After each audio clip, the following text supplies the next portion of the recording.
Welcome back, YouTube. Thanks for joining me. Please subscribe, thumbs up, all that good stuff. Let's get into it. We're making homemade bacon on the RECTEQ. First thing we're gonna do, obviously you're gonna need some pork belly. This is from Costco. This is skin off from Costco, and we're looking at about $3 a pound. So not only are you saving money, this is a little over 9 pounds, and probably I'm gonna cut this in half to make it more manageable. So you're gonna get, with the water loss, whatever, you're probably gonna get 8.5 pounds of bacon. And if you go to a Walmart or wherever and try to look for smoked bacon, good smoked bacon anyway, you're looking at $5-6 a pound. So not only are you saving money, but you can make it the way you want it, cut it to the thicknesses that you need it, and make a ton of it and store it away in the freezer, and you always have it ready. So let's get into it. First thing I'm gonna do is open this package up, cut it in half, and then we're gonna start the brine process, which is a 6-7 day brine process that happens in the fridge. So let's get into it. Let me cut this thing over. Okay, welcome back. I've cut it in half here. And just before I go any further, I just want to talk about the meat. When you purchase your meat, you want to look for meat that has a good amount, not a lot of fat, but also you want it to be even. You want it at least an inch and a half thick. But I've seen some of the store where one end is an inch and the other end is a half inch, and you want it to be cure and cook evenly. So the more even the entire piece of meat is, the better off you'll be. So what we're going to do here is mix up our brine, and what we have as ingredients, and of course they'll be down below, is a half a cup of kosher salt or pickling salt. I do have a little bit of garlic granulars in here, so there's a little bit of garlic salt in here, but that's not required. It's just something I just wanted to try and put in. So a half a cup of kosher salt, half a cup of compacted brown sugar, a little bit of pepper. I'm not going to go crazy right now. Pepper is going to wash off anyway. I'll put a little bit of pepper on this right before we start smoking. Half a cup of pure maple syrup. And the last ingredient, I'll leave up to you. It's not required in all cases. If you're doing a cold smoke of bacon, you're required, well, you're not required, but you should put what's called curing salt or pink salt. This is right here. It's sodium nitrate, which will help cure the meat and last longer, will not gain harmful bacteria during the slow cold smoke. We are doing a hot smoke today. Well, not today, in 7 days, but the hot smoke, it's not required, but I do it just for safety reasons because I don't want any bacteria growing, and I'm also going to be storing a lot of this long term. So if you're doing long-term bacon, it's a good idea to add 1/4 teaspoon of pink, not curing salt, sodium nitrate. All right, now we're going to mix this up real good.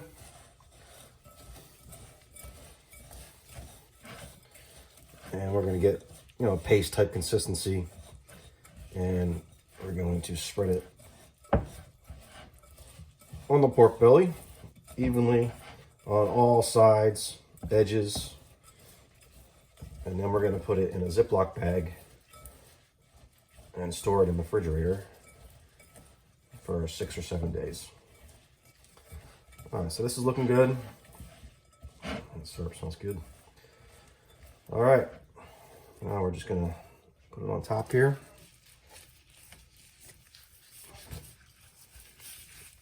Spread it evenly around.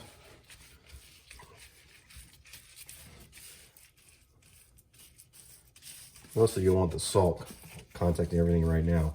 What will happen is, while it's in storage, a lot of the liquid's going to come out of this, and it's just going to mix up anyway, because what we're going to do is every day check on it and flip it over, and we're evenly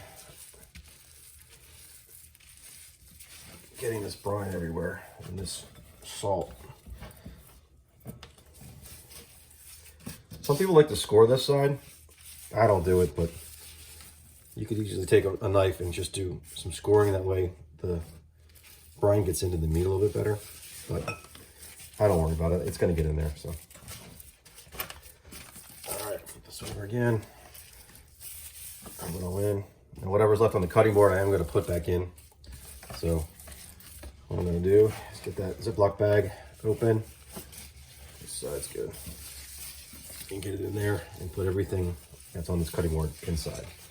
And I'll get back in a minute and show you that. Okay, I've gone ahead and put this in a 1 gallon Ziploc bag. Try to get most of the air out. It doesn't have to be all the air. We want this to lay flat. We don't, some people like to vacuum seal it, but if you do that, it gets too tight and the meat doesn't have the ability to lay flat sometimes, and the liquid is going to come out. So I want room for that liquid to expand out. You want to put this in a dish, something that if this Ziploc bag fails for some reason and liquid starts coming out, you don't want that all over your fridge. So for safety reasons, you want to put this in a pan that can collect anything that could leak out. Like I said, this is going to go in the fridge for 7 days, and I'm going to flip it over, slosh it around, flip it over every day until next Thursday. Today's a Thursday, so 7 days from now, we'll get these out and we'll get them smoked up. So I will see you in 7 days. Okay, welcome back. It's been 7 days, and I've been flipping this every day. When I flip, I, slosh it around a little bit, but you can see how much liquid has been pulled from this meat over the course of 7 days. And I can go a couple more days if we wanted to, but 7, even 5 days could be good. And you can see it did leak a little bit. So this is why you have to have a pan. Sometimes these seals give way. There could have been debris and it didn't seal it all the way, and liquid finds a way. So what we're going to do is we're going to take this meat out of here. I'm going to take it over the sink and wash it off as thoroughly as possible. I'm not going to show you that, but once we do that, I'll bring it back and we're going to cut a piece off and give it a try and see how salty it is. Okay, I'll rinse this off thoroughly, and I'll patent this as dry as I can here. Before I cut a piece off, just to give it a taste to see how salty it is. You want to dry this off and let this sit in the fridge before I put this on the smoker for a good 30 minutes, maybe an hour. The meat is firmed up a little bit, but we want it to dry out as much as possible and form a little bit of a pellicle on the outside. So we're going to do that as soon as I think this is not too salty. So I'm going to cut off a little bit right here, throw it in the frying pan, and give it a taste. We'll be right back. Okay, we're back. I've cut a piece off. We're frying it up here. I tell you what, you can smell the maple right away when you start cooking this up. I don't think this is going to be too salty, but if it is, or if I feel that it is, it's really personal preference. I will take the pork belly and soak it in water for half an hour, take it out, rinse it off, and try another piece. And that should lower the salt taste. And you keep doing that until you get it to the level that you want. It's really that simple. Once you've completed that process, dry it off, and we're going to put it in the fridge for a good hour to let it dry out, form somewhat of a pellicle, and then we'll get it on the RECTEQ to smoke this baby up for about 2 hours. So I'll be back after it's dried in the fridge, and we'll get it on the RECTEQ. All right, we're out at the RECTEQ. Got her set at low, which usually hovers around 180, and should stay there for the duration. This is the extreme smoke mode. I got the meat in there. Before I do that, yep, I'm smoking in the rain. And you're probably wondering, Sean, what is smoke on wheels? What's that doing out here? Well, I'm doing an experiment, folks. I know I did a maple on the right hand side here. This is the maple bacon with a little bit, I just put some more pepper on there before I put it on. That's the maple that I made inside, but I tried a little experiment with the other one. I figured, hey, it's pork, right? I use smoke on wheels with my pork shoulders. Let's inject it. Give it a try. This is going to be a more of a pepper version. I didn't want to add any more salt by putting rub on it or anything, but we're going to see how this goes with the injection smoke on wheels. Maybe it has no flavor. Maybe it'll be the best thing ever. We'll give it a try. Anyway, we're on now. We're going to put this probably about 2 hours. These are going to come up to 150 145, 150. I'm gonna close the lid and we're gonna leave this go. I'm not even gonna look at it or open it, because if you're looking, you ain't cooking, right? So let's close this up and we'll be back when we're right around 145. See you then. Okay, I pulled the maple pork belly off. The other experiment with the injection, I knew it was going to take longer because there's more liquid inside, so it's going to take a little longer. This was on the smoker for about 2.5 hours at 180 the entire time, and it definitely has, you know, more rigid feel. We're going to want this to cool in the fridge to make it easier to slice, but I am going to slice a couple off right now just to get a taste test going with the other one. And let's give it to the kids and see what they think. Let's go. Now, one of the benefits of doing this yourself is you can make them as thin or as thick as you want. So I like to do pencil width. That's the consistency that I usually like to go with. Now the outside edges are going to be a little more salty, but obviously we're looking like bacon here. So I'm going to cut a couple of these off, let this cool in the fridge, and then I'll cut it up and I'll freeze dry, not freeze dry, but freeze pack what's left, and we'll have bacon for the next, you know, couple months.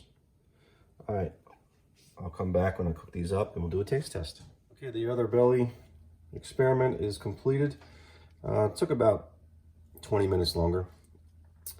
With the pepper on the outside, the extra pepper, it looks a little darker than the other one. The inside also does look darker because of the, you know, it's got the injection has a, you know, brown look to it. So I think it just makes it look a little darker.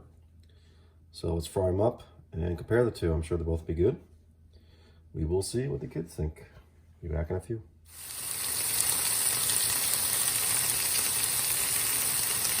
Man, the house smells good right now. All right, here's the taste test. The one on the left is the maple. This one. Oh, that's the other one. Do the maple one first.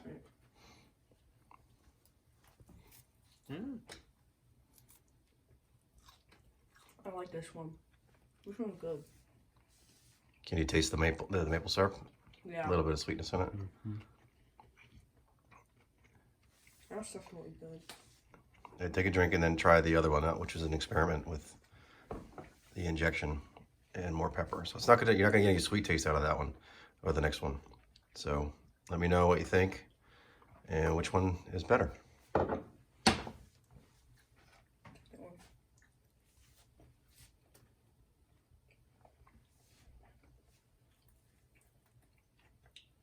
This one's good too.